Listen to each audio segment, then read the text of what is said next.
Okay, broadcasting live again. The Wicked Awesome Report.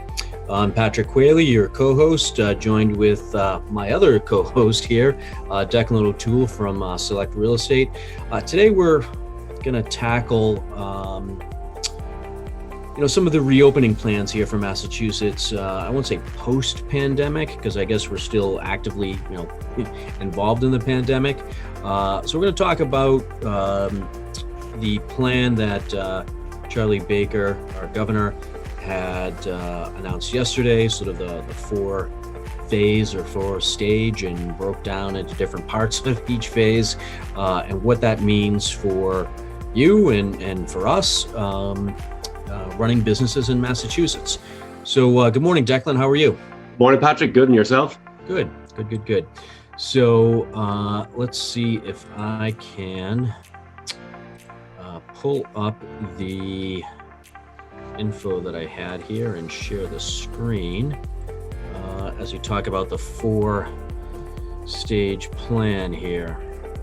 So let's see if this works. Always fun to try and do this live. I can see it on my end anyway. You can see it? Okay. All right. Everybody else out there sees it too. Yeah. Okay, great. Okay, perfect. And on your end, is our video overlaid on top of the PowerPoint? Yes, it is. I see your okay. All right, great. So the reopening plan in four phases. Start, cautious, vigilant, and seems to be the new buzzword that everybody is talking about, the new normal. So let's I heard another version of it this morning, which was Dunkin' drive-through is phase 1, Dunkin' curbside pickup phase 2, Dunkin' counter order phase 3, and then Dunkin' creepy. Yeah, well, of course, based on where we are, everything revolves around what Dunks can do. So this gives us a sort of quick overview of where we've been. March 10th, the state of emergency. March 14th. Command center in Mass for COVID-19 created. March 23rd, non-essential businesses closed. On the 28th, business closures are extended. And on the 18th, the reopening plan was announced. Now, in terms of sort of comparative analysis, Massachusetts was up there with the number of states that have reported COVID cases. So definitely don't think it's something to take lightly, but at the same point, so many businesses out there that are suffering with the closures. The economics of it are massive. So let's dig in a little bit to what the reopening looks like. And again, this is all relatively new. This was announced yesterday. So the reopening plan in Massachusetts, 4 phases. So right now, we're in phase 1. Limited industries resume operations with severe restrictions. And some of the other slides, we're going to get into exactly what that looks like, what businesses and how they're going to operate. But one of the things that I want to point out on this particular slide that really isn't shown in detail anyplace else is each phase is expected to last at least 3 weeks. That seems like an awful long time, Declan. It is, but that's why they're stepping it in. In fact, my understanding is even that's coming from the state. There's a number of town administrators that are either pro or against it, depending how you look at it. I heard the New Bedford mayor, Mitchell, had said that he thought it was, that they were going too fast. The fact that they're coming back in already. And then you got the mayor of Somerville's asking questions about, he's kind of on the fence on it. And then, there's Lawrence where they're talking about how they can't wait to open up. So it depends on who you are. But yeah, it does. 3 weeks is I suppose it is a long time. It's quite a length of time to see if something works. The question is, what happens after those 3 weeks? Do they, at some point, do we reverse the curve, so to speak? Yeah, and that's sort of what's built into this is, each phase is a minimum of 3 weeks, and it may extend longer, and you may revert back to an earlier stage with some after business is opening now require them to close again, depending on what the the numbers of people testing positive is. So I think, we're going to spend a little bit of time talking about bars and restaurants, food service. It seems to be that's really a segment that has been impacted the most negatively. So phase one, May 18th, essential businesses. I'm not sure we need to spend a whole heck of a lot of time defining what essential businesses are. By this point, I think you should have it figured out whether or not you're deemed in the essential business category or not. We do have some slides towards the end of the presentation, because I was actually surprised though with some of the definitions of who falls under the essential businesses. But essential businesses, manufacturing, some construction, and some houses of worship.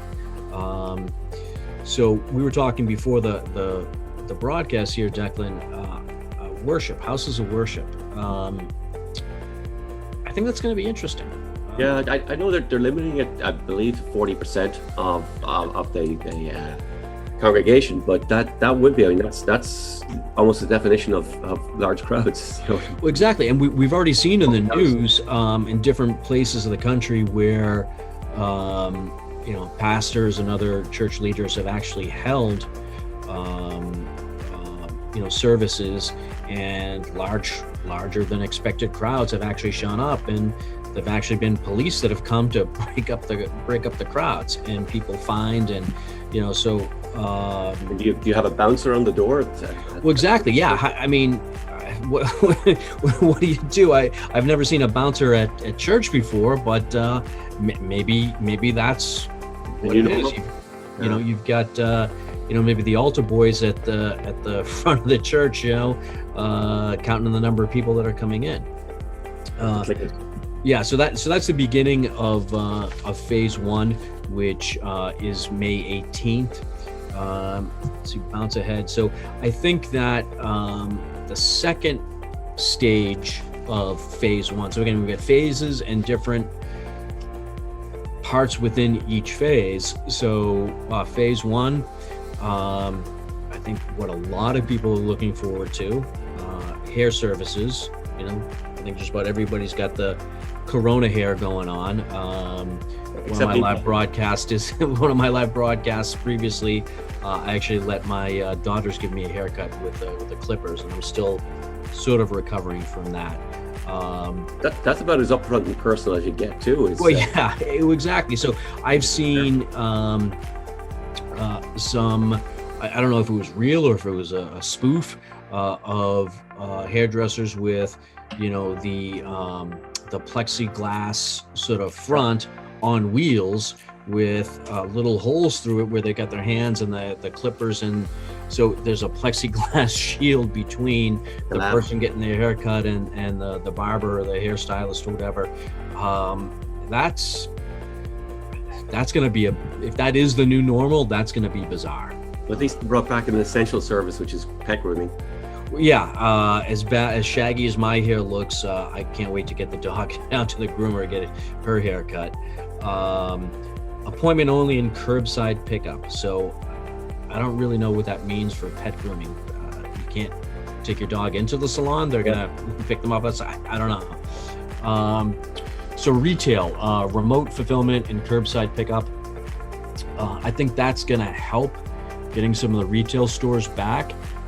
But in reality, I don't know how much it actually will help. I mean, how many people do you know that go in and just sort of browse through a store?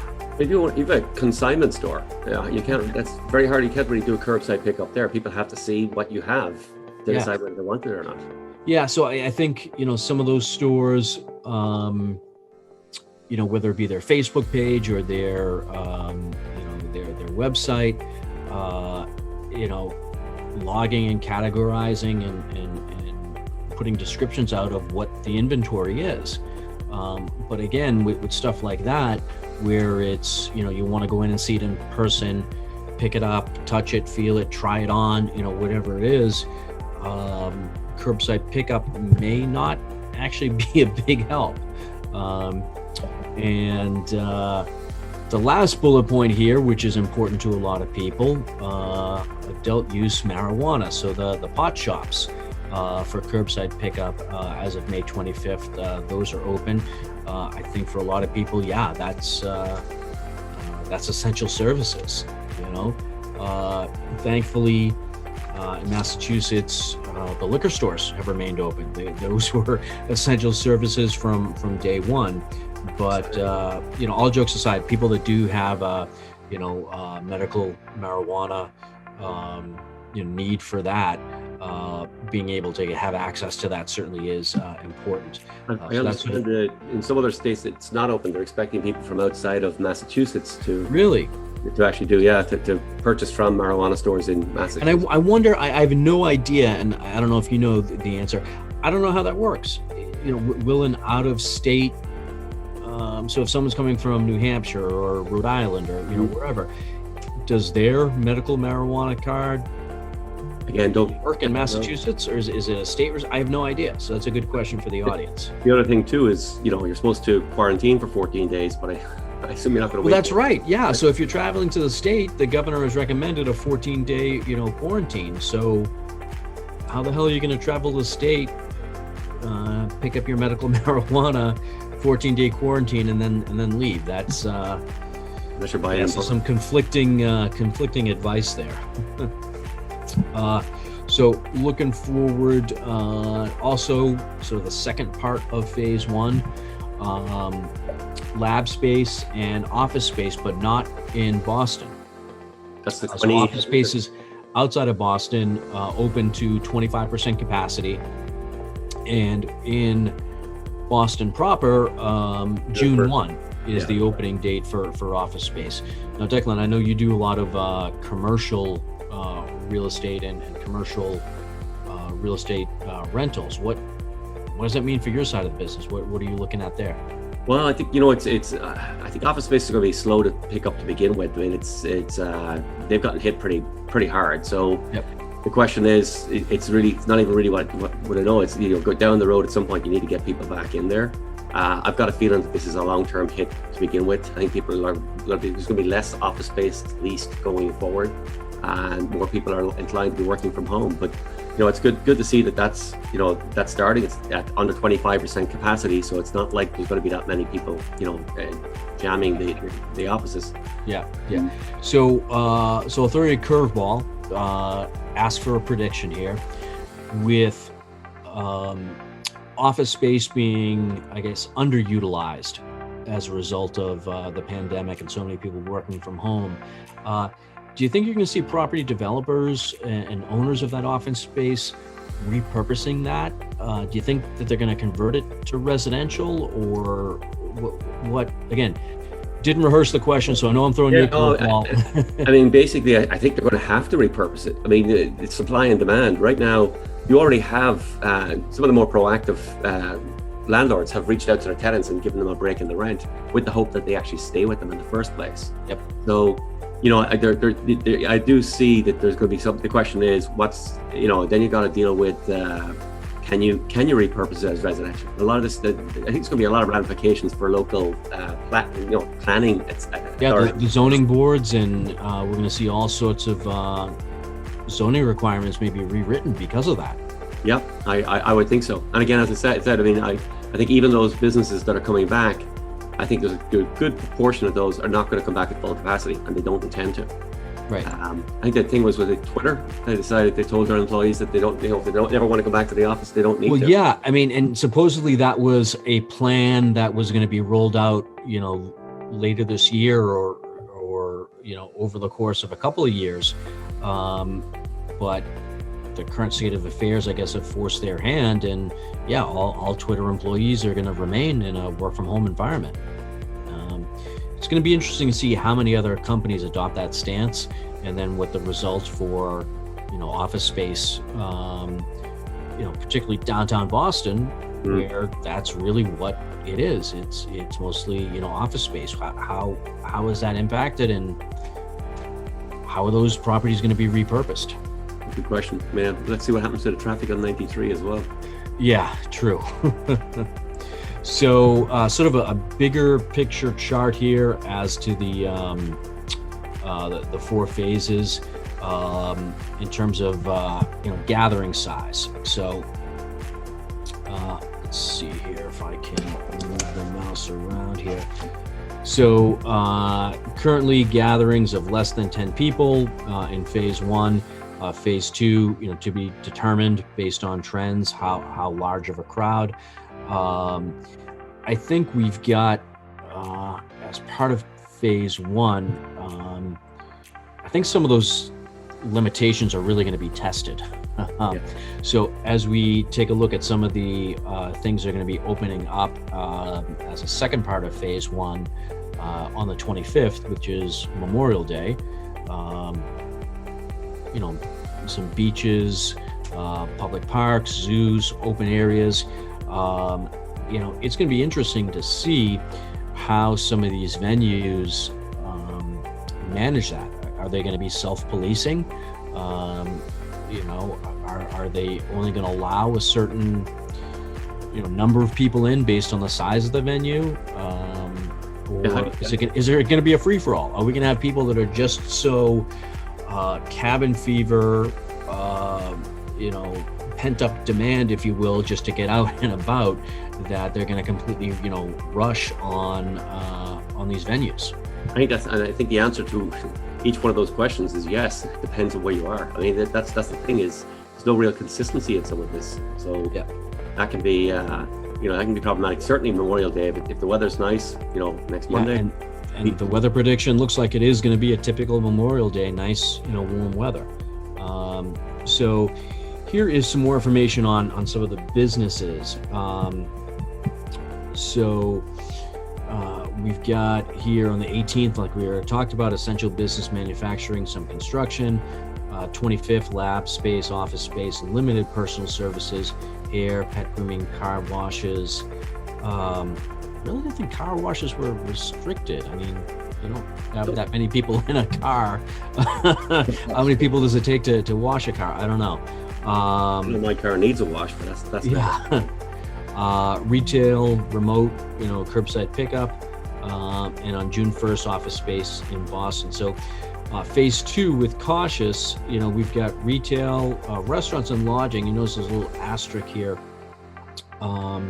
Additional personal services, day spas, nail salons. So let's talk about restaurants here a little bit for a couple of minutes. So, and that's been one of the most hard hit segments of the economy. Was listening to the radio on the drive in to the office this morning, and you're talking about how some other restaurants in other parts of the country are reacting and responding to this. And I guess the closest example is what's happening in New Hampshire, where a lot of the restaurants have actually opened up patio, outdoor areas, parking lots, so dining more in open areas. And somebody commented it actually looks more like a tailgate than anything else, with people just outside dining. Now, I certainly think with some social distancing, if the tables are spread out appropriately, you can comply with all of the health regulations and still get some business into these restaurants that so strongly need it. But how much is actually going to help the businesses? Good question. I mean, and I think you're kind of hitting on it too. Is do you try to do the same thing here? And they have, of course, in the past they've experimented with shutting down Newbury Street, for instance, and that seems to work. A day here and a day there. I know in some other countries, some of the streets that shut down during COVID, they intend to keep as pedestrian only. And then that becomes a case of how far out on the footpath can you go? So with traffic out the footpath, and without traffic, does that become a case of, do we still have to go back? Does that come down to local boards making decisions on which restaurant owns what part of the sidewalk? Yeah, and I think that's going to be real difficult if you have local boards or neighborhood associations that are making the call, and basically they're making a call as to whether or not the business survives is really what it comes down to. So you take a look at areas like you mentioned Newbury Street. So yeah, on occasion that has been closed down to traffic. open just to pedestrians. I think that certainly can work. Take a look at areas like the North End, okay, which relatively narrow streets to begin with. Yes, there is car traffic on those streets, and those restaurants, like every restaurant, is they're struggling. And the North End is just one area in particular that's known for the restaurants. What would happen if it was possible to shut down those streets, make them pedestrian walkways? And of course, not every street. That's going to be impossible to shut down a whole section of the city from car traffic. But if it's every other street, every third street, or only certain streets that are shut down, I'm sure that the people that live in those neighborhoods are going to be pissed off if the traffic patterns have changed. There's a number of people that live in those neighborhoods that also own businesses there, so it would be interesting to get one section, that may have different. True. So what would Hanover Street look like if it was closed down to automobile traffic, and it was an outdoor patio, outdoor dining? But the question is, does that really help? The restaurants? So if the restaurants are allowed to have up to 25% capacity, indoors, okay, just that volume of business may not be enough to keep them alive. Great, they can open their doors, but we know that restaurants operate on pretty much a razor-thin margin to be profitable. Yep. And if they're limited to only 25% capacity, well, I wish them well, but a lot of restaurants might as well remain closed. They can't be profitable at 25%. So if they're able to open up the sidewalk area, have, maybe go from 25 to 50, 75, 80% capacity with some outdoor dining, that may be enough to help them survive. Yeah, the only question is which restaurants get to open, which ones don't. I mean, you still need traffic, right? So, yeah. Interesting question. And you're right, with 25% capacity, I heard somebody said if they're closed through June, you're looking at 50% of restaurants may come back, and within 6 months you're looking at another 20% of them going under. So that's and it's a tough business. I mean, so many restaurants, I don't have the stats in front of me, but a large percentage of restaurants don't make it past the first year to begin with. Right. And with this in their face, unfortunately, I think it's going to be disastrous. I mean, we've already seen a number of restaurants that just have already announced that they're not going to open up again. Not able to survive what's currently going on. So real interesting with phase 2 here with restaurants and how those open up. Bouncing ahead to phase 3, we've got some more sort of social areas, social activities, bars, arts and entertainment, casinos, gyms, museums, all other businesses except for nightclubs and large venues. So I think that's pretty much going to exclude a lot of the summer concerts that are out there. Yep, I think they're gone. I've got tickets to a bunch of different shows that it looks like it's going to be canceled. So waiting to hear official word on that. But, these are sort of the social venues and activities that a lot of people are looking forward to. Now, keep in mind, again, what I said earlier, each phase is a minimum of a 3-week rollout, and it could be longer. So, I mean, we really could be looking at, close to the end of the summer before some of these, bars and gyms, casinos, things like that are really fully open and available for people to go in. If you think about it, Patrick, what I saw is mid to late March when all this started, right? It's now mid to late April and May. So that's like, you're looking at 2 months down the road. We're only halfway through, and that's if it goes well. Yeah. So. Yeah, and exactly. And that's all if it goes according to plan here, if it's a 3-week rollout at each stage. But like you said, you've got some local municipalities that are sort of bucking the trend in both directions. They want, there's some that want it all open now. And there are others who say, no, we're moving too fast. We have to slow down, and it's going to take longer. So it's certainly going to be interesting to see what towns are enforcing, or encouraging businesses to stay closed or to remain open or to reopen rather. Yeah. Yeah, it's Yep. So we've got some more sort of business types here. So recreational outdoor. So again, this is what we were talking about earlier, May 25th, Memorial Day, beaches, parks, drive-in theaters. Now, actually, that's something that I would love to see more of. And I'm surprised that it's sort of a further down the phased rollout, drive-in theaters. Yeah. I mean, that seems to be a safe, socially distancing. You're remaining in your car. And I think even with them, it has to be at 50. I could be off on the number, but I think it's 50% capacity. So really, wow. I am a little surprised. I suppose that the thought process there is that it's a gathering place, for people. So therefore, people walking out to the popcorn stand or whatever. Right. Yeah. The only thing is, of course, with that is there's not that many drive-in theaters. I wonder if they'll make a comeback. Oh, I'd love to see them make a comeback. What I think, one restaurant, I think, so I'm not sure if that actually happened. I saw a headline, the Kowloon up in Saugus, that they were reverting back to sort of like, the 60s and 70s sort of car hop service with dining in the parking lot, but in your car. And the waiter waitress, brings the food over and you sit in your car and eat there in the parking lot. So sort of a throwback to whatever the 60s, 70s, drive-in movies and, car hop service from the restaurant into the parking lot. Interesting. So I think that, that may actually be an option for some restaurants. But again, the limitation is going to be, do they have on-site parking? So we take a look at, like we were talking about with the North End, those restaurants don't have on-site parking, Right. So that may be more an option for some of the restaurants that are maybe out in the burbs, outside the city, that do have large parking lots.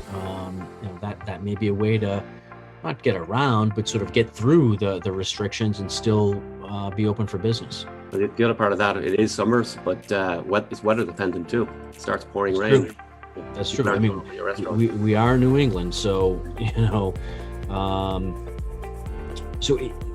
as I mentioned earlier, it's going to be interesting to see on the 25th some of these outdoor venues, beaches, parks.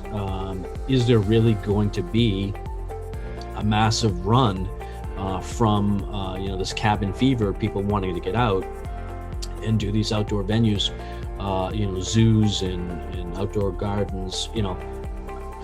Are they overwhelmed with the number of people that are coming in, or are we going to see people that truly are nervous and still afraid, and even though it's open, they don't want to go out, they don't want to leave their home, they're still fearful? And I'm not knocking anybody for that. I'm just curious to see what the news reports the evening of the 25th and the 26th, what sort of numbers that these different venues are reporting for attendance. Well, they have it labeled there, phase 1 start, phase 2 cautious, phase 3 vigilant. I think cautious and vigilant are going to be a big part of phase 1 too. And certainly the state and municipalities will be looking at this closely, and I suppose that's why they have the 3-week phase in, right? That you got to act and react.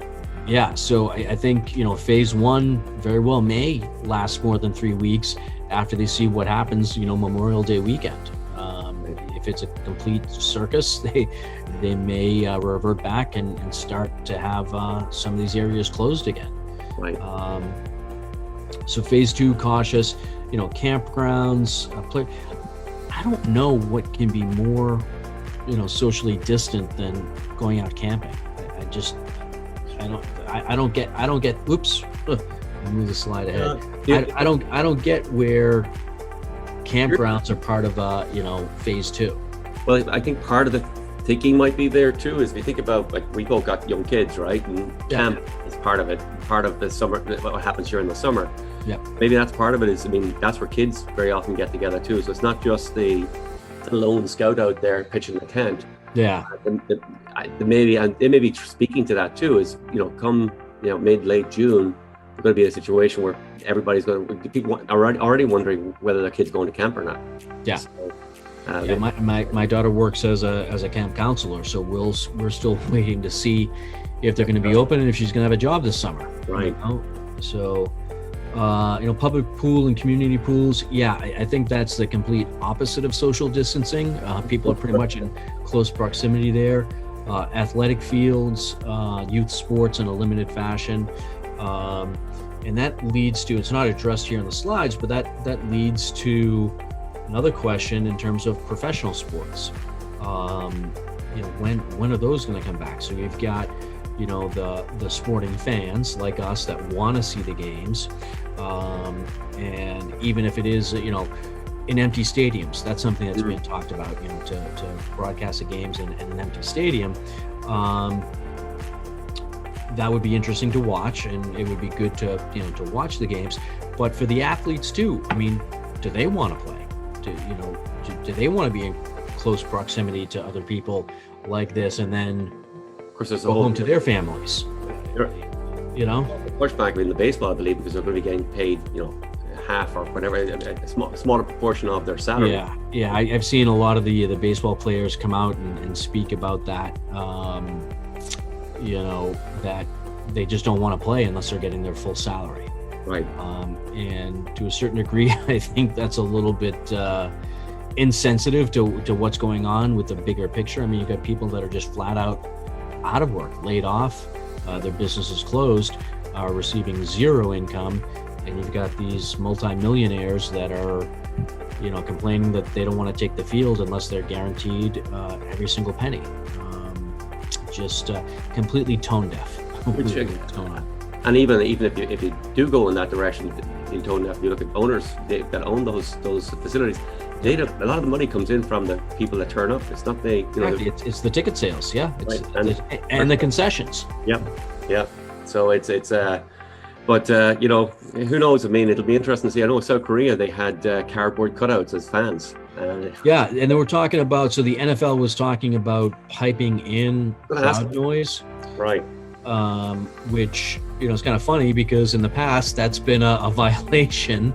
But now you got a question of, okay, so who has their finger on the button, and are they a TV and radio guy, or are they a sports fan? In other words, do they know when they should be hitting the button or not? Are they going to have the crowd roaring and cheering at the appropriate times or not? So it's going to be interesting.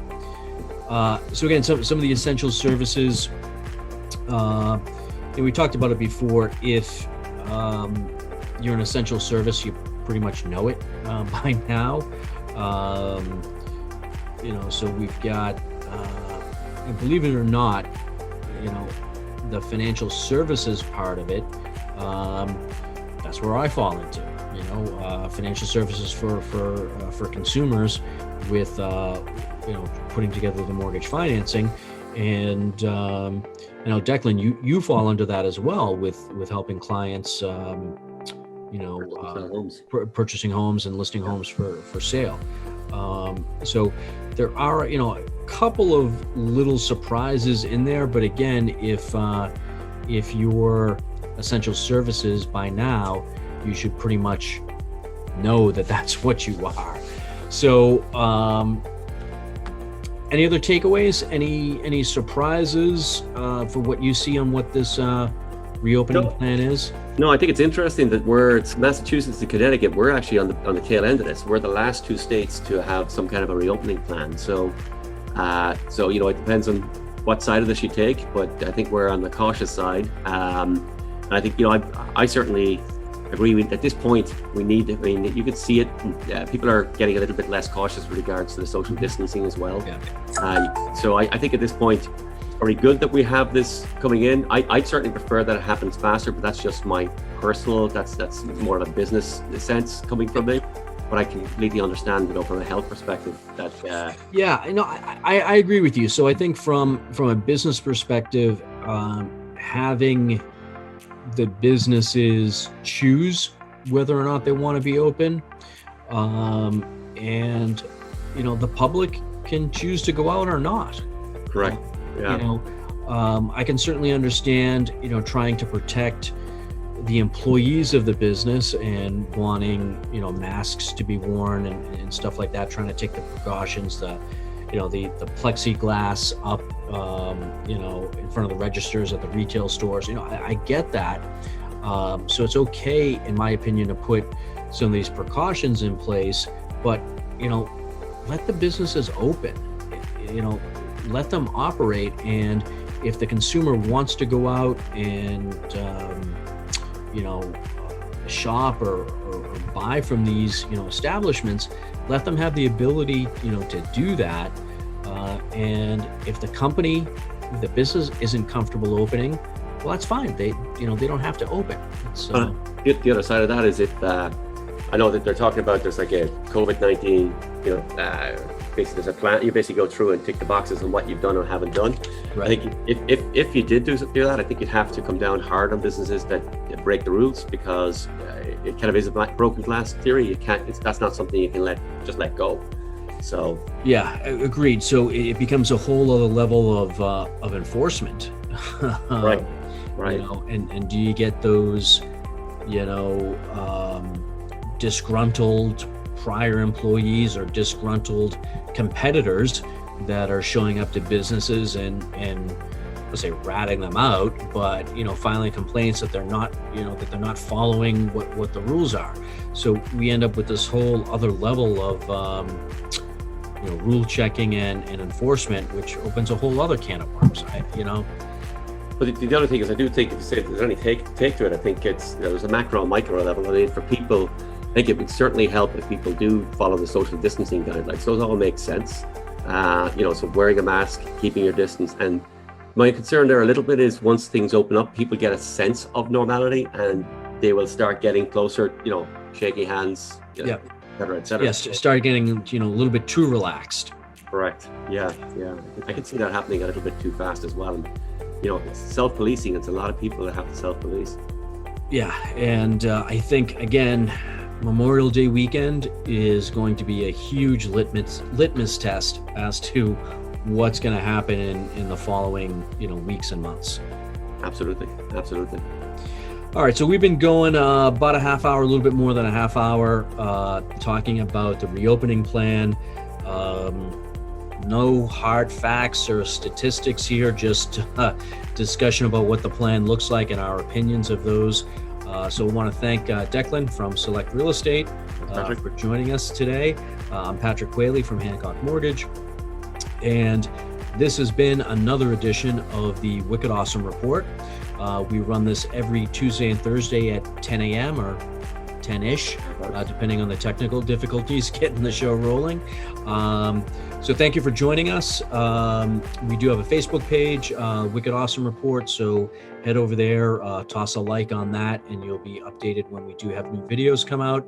But again, it's Tuesday and Thursday at 10 a.m., broadcasting live. Thank you, everybody, for joining in. Going to turn off the live broadcast until Thursday. And we actually, I do have a guest coming in on Thursday, Declan. So it should be real interesting, some information on the front lines of what's happening with the pandemic. So definitely, that's going to be an interesting show. So until Thursday at 10 a.m., hope everybody stays well, and we'll catch you on the next edition of the Wicked Awesome Report. Be safe. All right, so let's stop the live stream.